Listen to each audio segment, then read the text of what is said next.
Hello, Lou Hamilton from Audible Elegance here in Cincinnati, Ohio. We are located 2 doors north of the Montgomery Inn on Montgomery Road and across the street from Montgomery Cyclery. And since we're doing these videos in the spring and summer now, if you need to have your bike tuned up, Montgomery Cyclery is right across the street.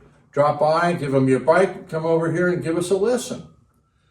Tonight I thought I would do a video discussing the fundamentals of how turntables are driven.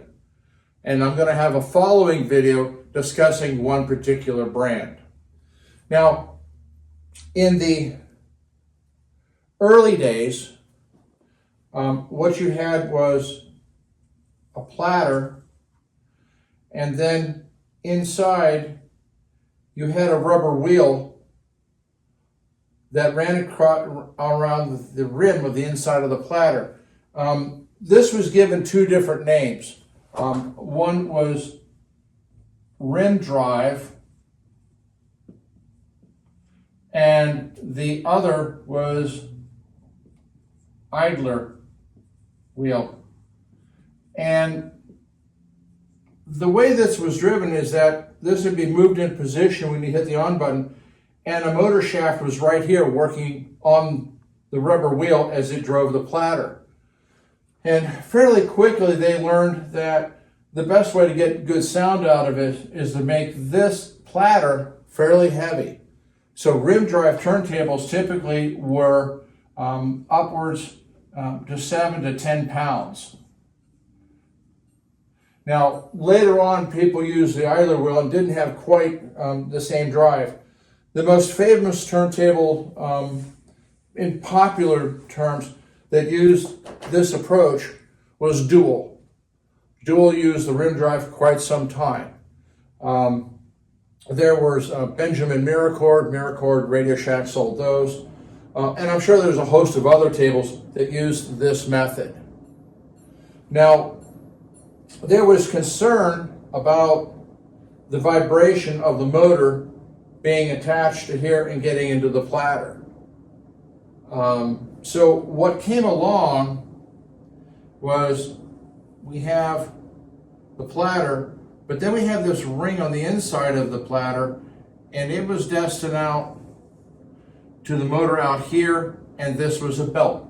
And of course it was known as belt drive. Now,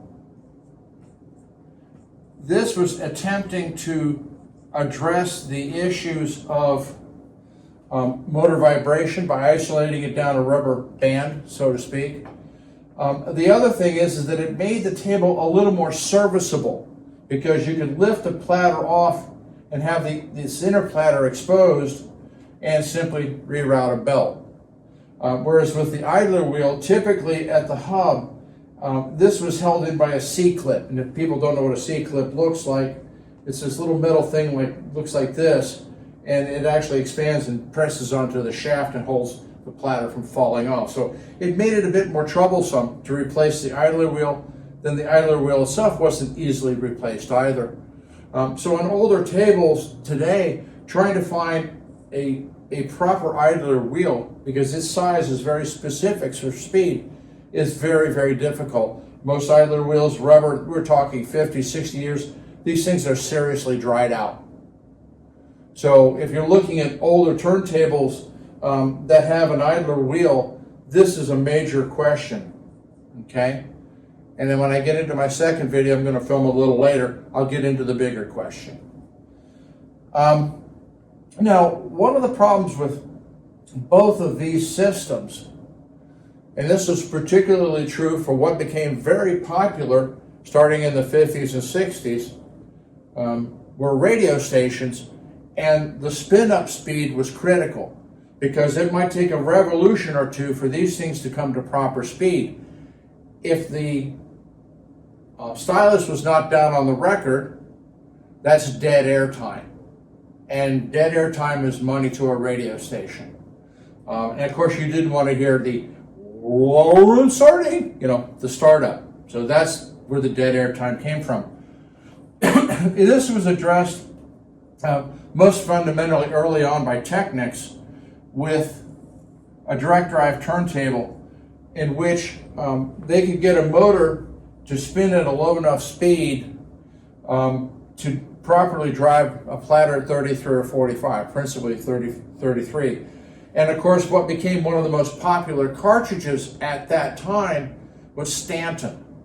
And the reason that Stanton became very popular is that you could actually, what was known as back cue, or spin a record backwards with the stylus down on the record so you could begin exactly at the beginning of the record.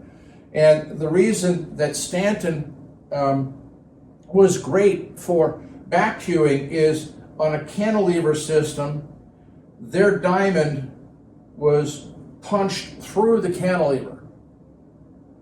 The competing popular brand was called Shore, and the Shore cartridges were notorious for snapping the diamond off the cantilever. And the reason for that was, and this is kind of a digression, is that they punched through the shaft, but the shaft ended and the diamond was actually glued on. So if you bumped the cartridge sideways or tried to back cue, you would shear the stylus off and just leave that nub. And anybody who's owned a Shore cartridge of that era knows that experience, particularly with the Shore M91ED. It's just the way it works. But back to this. Now, when this came along, this gave essentially, I think it was called the SL110 was really the big one that first came out. What would happen is instead of taking, 1 or 2 revolutions to come up to speed, they could come up in approximately 1/4 of the diameter of the turntable. She was up to speed. And so this greatly reduced the amount of dead air time for radio stations, and which really drove its being popular with the stations themselves.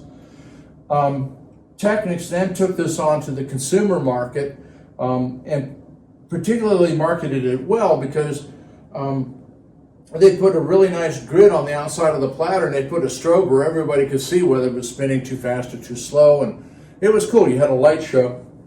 However, what was not really appreciated was that the way that they drove it was these magnetic poles, and their little platter system had this ring which was lined with a magnet, and it would be pushed around these poles. And this had a sonic consequence. Now, there are people who will defend direct drive today. I've heard some reasonable ones. Denon actually tried to get around with this, and rather than having a DC motor, they went with an AC motor so that you didn't have these pulse points. But I'll get a little further into the direct drive dilemma in the next video. So these are the 3 basic drive systems. I've owned idler wheel. I dearly enjoyed my Benjamin Mericord when I was a young man. And some of the older duels, like the 1209 and such like that, they're idler wheels. And so they have these big, heavy platters. The most popular by far and away is belt driven, if we're not using direct drive. But the execution of this is very dependent upon doing things right so that you don't wind up with vibration getting to the platter, which was the nemesis here, and certainly has the potential here since you have the motor shaft literally attached to the platter itself. So that's the fundamentals of how turntables are spun. I'm sure earlier on they were actually probably using springs. I've got a hand crank turntable, but it's spring loaded and the motor shaft's in the center, and there we are. So these are the principal means. And as I said, the idler wheels are probably now shot. You probably can't get original parts. There may be somebody making aftermarket parts, I don't know. Belt drive still is dominant between the turntable designs, and then there are the direct drives.